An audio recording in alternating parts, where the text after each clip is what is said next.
Multiversal Flaviano. Uma coisa que você falou aí muito interessante, e como eu lido com a linguagem, eu trabalho com semiótica, inclusive minha dissertação ela é a análise do discurso, símbolos e discurso. E eu dedico parte do meu trabalho também à Bíblia. O que eu queria falar aqui? Eu lido com dois métodos de estudo da Bíblia, sobretudo de tudo que está envolvido a construção do cristianismo. E um desses métodos é o método histórico social indiciário, ou chamado paradigma indiciário. O que acontece? Quando a gente olha para as narrativas bíblicas, sobretudo do Antigo Testamento, a gente percebe que em todas as religiões, a construção de um projeto político, ela se dá sobre a magia de personagens e de figuras. Por exemplo, Moisés nunca existiu, mas o narrador precisou criar uma figura revestida de uma magia capaz de operar milagres dentro do Egito, transformar o Nilo em sangue, pragas de rãs. Outra questão, foi preciso criarem um Sansão, um homem forte como Hércules, para poder envolver o povo diante de uma narrativa. Foi preciso criar um Elias, em um momento em que o povo está sendo, de fato, oprimido por diferentes grupos judaicos, caso que, inclusive, levou à divisão dos reinos.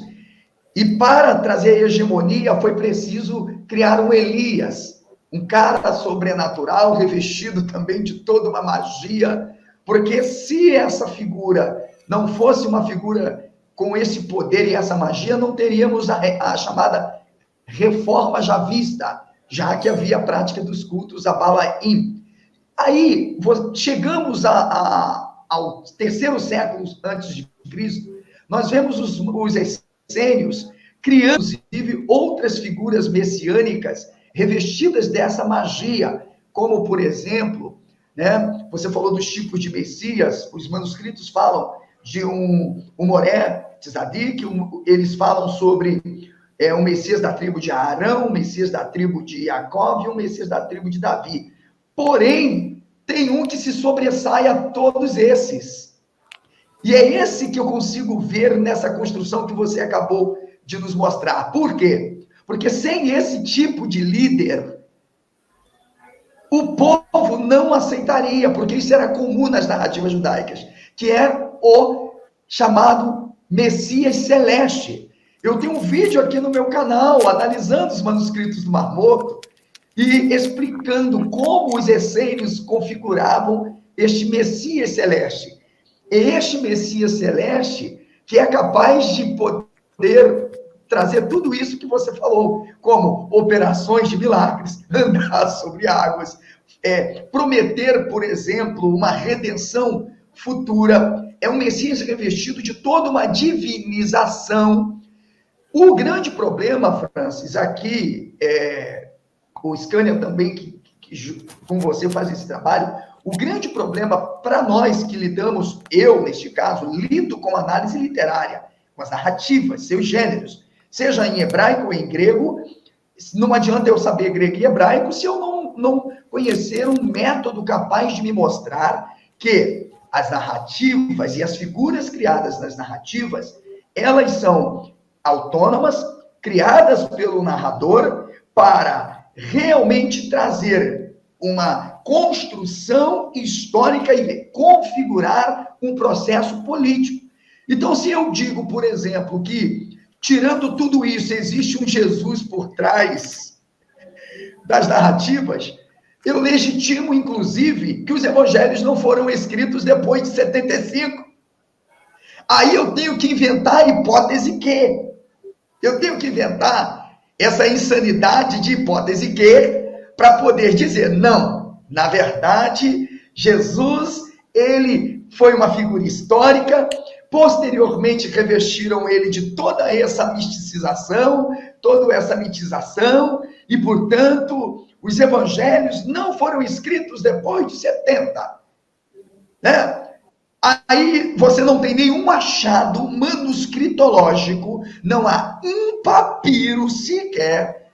Olha bem, inclusive, mesmo Marcos, que nós aceitamos uma datação ali, eu configuro Marcos para 71 ou mais. Eu sou honesto para vocês, porque eu uso o Tilde, tá? E o Callaghan, e até o Golbe, Norman Golbe, e o próximo Brutus Metzger, para compreender que esses, principalmente Marcos, que eles dizem, Marcos foi o primeiro evangelho. Mas quando nós olhamos um Marco, que parece mais um analfabeto em grego, um cara mais ágrafo do que qualquer coisa, a gente percebe que quem está por trás do evangelho de Marcos é um judeu, cara.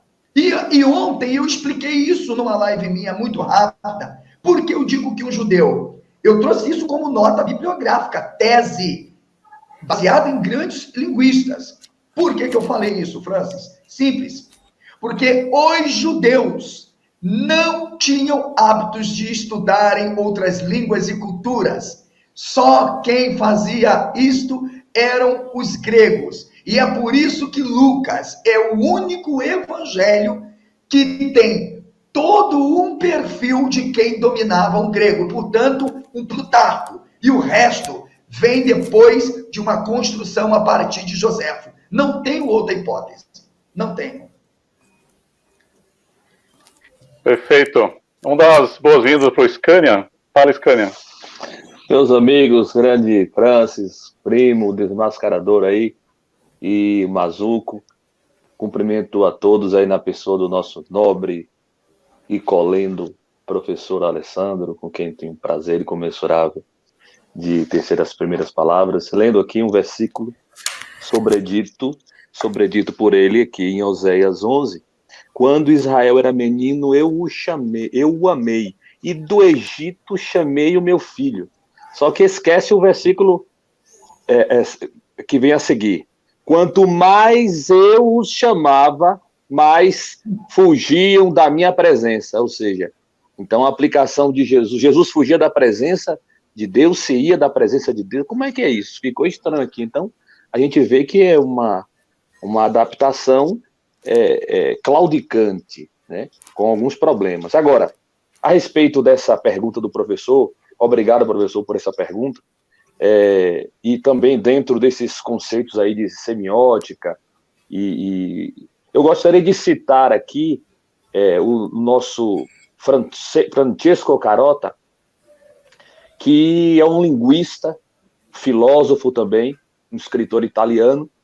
Ele vive atualmente na Alemanha, e ele propõe há muitos anos, quer dizer, escreveu a sua obra no século passado, e vem vivo ainda, e vem dizendo que Jesus é, de fato, uma construção inspirada no imperador romano.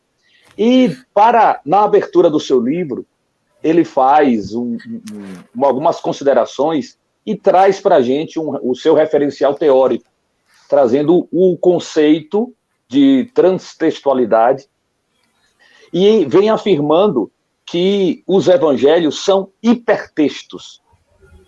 O que são hipertextos? Dentro deste conceito, são textos que carregam consigo outros textos agregados nele. Isso são hipertextos.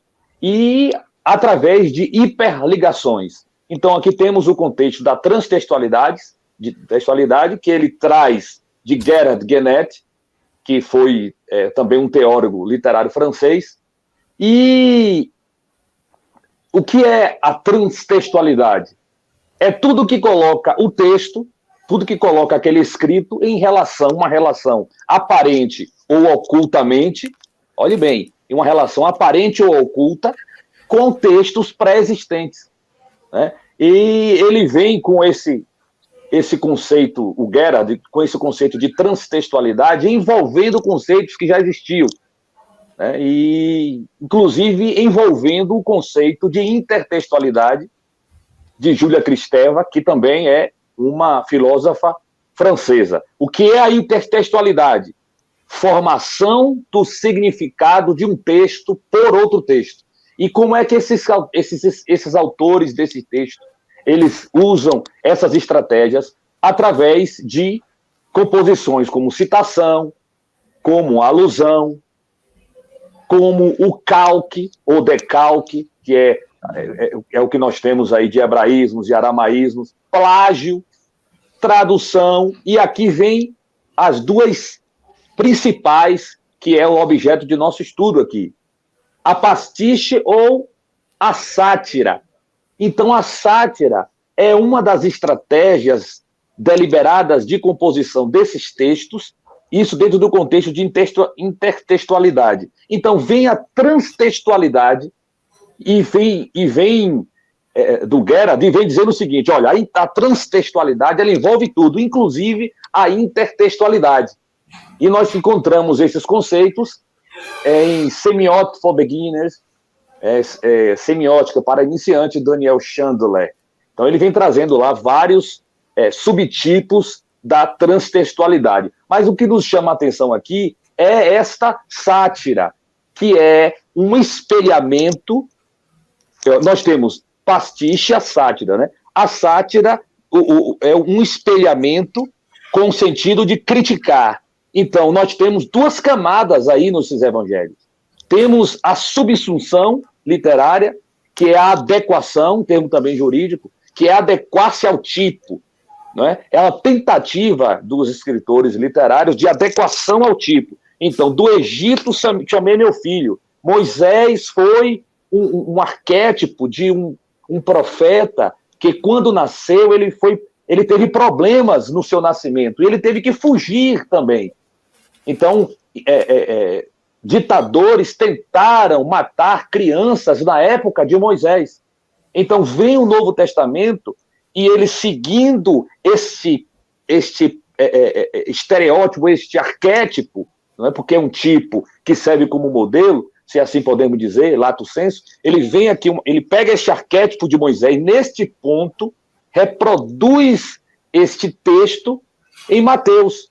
Então, Mateus vem trazendo esse relato da matança dos inocentes, que a própria Igreja Católica, na Enciclopédia Católica, ela vem dizendo que, se isso existiu, a quantidade de crianças mortas nesta matança foram poucas dúzias. Ou seja, a própria Igreja estudiosa que o cristianismo não é o protestantismo que nós vemos aí. O cristianismo é a Igreja Católica.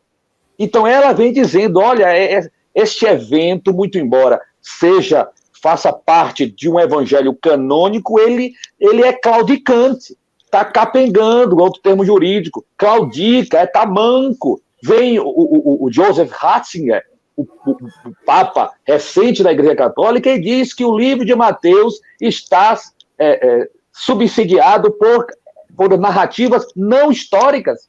Ele fala isso no livro dele, no segundo livro dele, que o primeiro ele faz uma relação entre Jesus da fé e o Jesus histórico. No segundo, evidentemente, frutos de suas pesquisas, ele vem dizendo isso. Né? Ele vem separando as coisas e ele faz essa declaração, que o Mateus não está sendo histórico. Então, essa narrativa de Mateus é mais uma das narrativas que carece de atestação histórica, porque nenhuma prova é o tipo de evento histórico que nós podemos olhar e dizer, não existiu.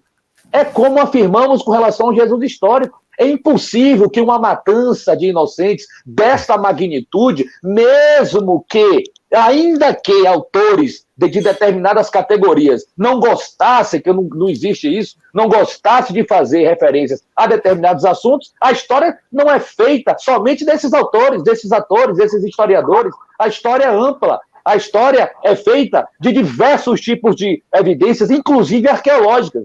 Então, não bastava o autor ter escrito, não era imprescindível que um autor tivesse escrito sobre isso. Bastasse que, através da arqueologia, através de uma inscrição, encontrada arqueologicamente, nós pudéssemos comprovar e dar mate. Não houve isso, não há nada. Os historiadores, por mais crédulos que sejam, eles estão convencidos de que esta matança dos inocentes é uma criação teológica, exatamente para correlacionar Jesus com Moisés. Por exemplo, Moisés ficou 40 dias e 40 noites lá no monte. Jesus também ficou 40 dias e 40 noites. Então, dentro deste bojo de evidências, esta matança dos inocentes é mais uma tipologia, um espelhamento teológico de histórico, não tem nada para dar crédito a essa imagem do Jesus de Nazaré.